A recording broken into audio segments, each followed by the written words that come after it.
but not that extraordinary saint that I was meant to become. And so also with that holiness, I could do a lot of good on earth also for my brothers and sisters. And that, when I found out that, it was like a sword piercing my heart. It was horrible because I knew we have only one life on earth, and I wasted that part, and that part will never come back. I will never be that great saint. I will be happy as a saint, but I could have been much happier. I could have reached out the greatest glory of holiness, and I could have reached a greatest intimacy with my Lord. So I couldn't be consoled. It was such a pain, out of love for God, because he expected more from me, you know. So, but as I was suffering atrociously like this in purgatory, I saw Padre Pio come. What a surprise. And he said to me, you know, Daniele, I told you I would be always with you. I saw Our Lady, and I saw that he was talking to Our Lady, and Our Lady with the head did that like this. He was actually asking to give me a second chance. So then he turned to me and said, you have received a second chance, now you can go back on earth. So I went back to earth. It's how, you know, Brother Daniele got out of his bed and he was alive again. So needless to say that his life changed drastically. Actually, he had understood a few lessons from above. First of all, that when you get there and you see Jesus, you are revealed in your truth, you know. And what remains? Only one thing remains: charity, the love of charity, which means the love of God, the divine love. You know, Mary in Medjugorje, she makes a big difference between human love and divine love. Human love is made of attraction, so you feel good with a person. This person brings you a lot of pleasure, a lot of joy, of contentment. This person has quality that you appreciate. But actually, when you look at that, the center of that love, human love, is yourself. And you are interested for all what you can get from that person. So in that kind of love, there is a little bit of selfishness. But the divine love, according to Our Lady and all the teaching of the Church and the mystics, divine love is something else. Is that you love that person so much that you desire for that person a complete happiness, which means holiness also. And you are ready to sacrifice yourself for that person. You do not hesitate to make sacrifices for that person, for the well-being and for the happiness of that person. It's a kind of self-giving love, you know. You want to do everything you can. So he said that when we get there, only this divine love remains. It's the only richness we have. All the rest has disappeared.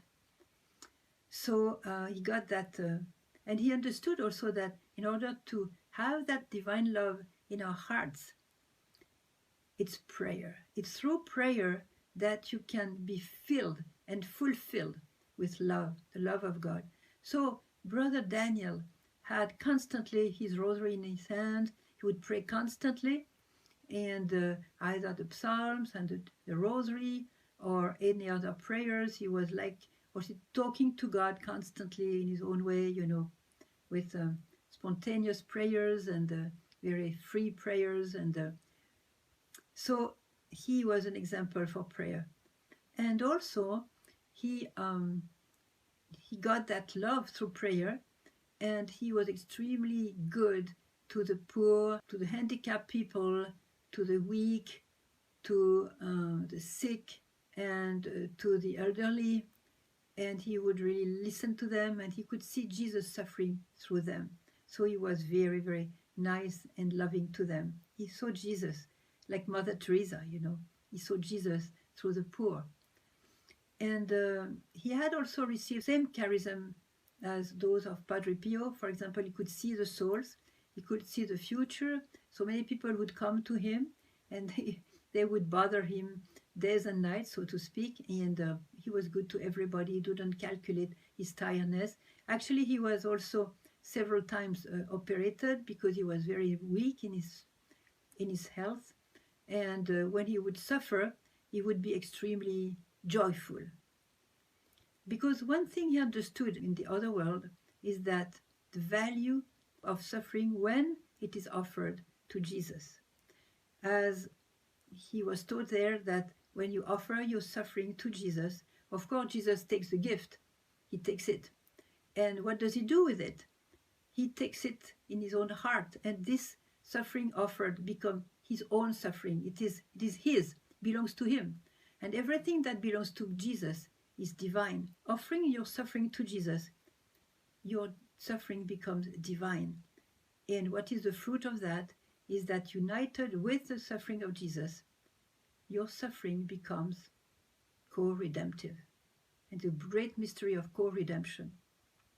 Like Mary, she's the best example of a co-redemptrix, because she offered everything, and God only knows what she suffered at the foot of the cross, and she offered everything to the Father with Jesus, and she's a co-redemptrix, which means that you help the Redeemer to save more souls.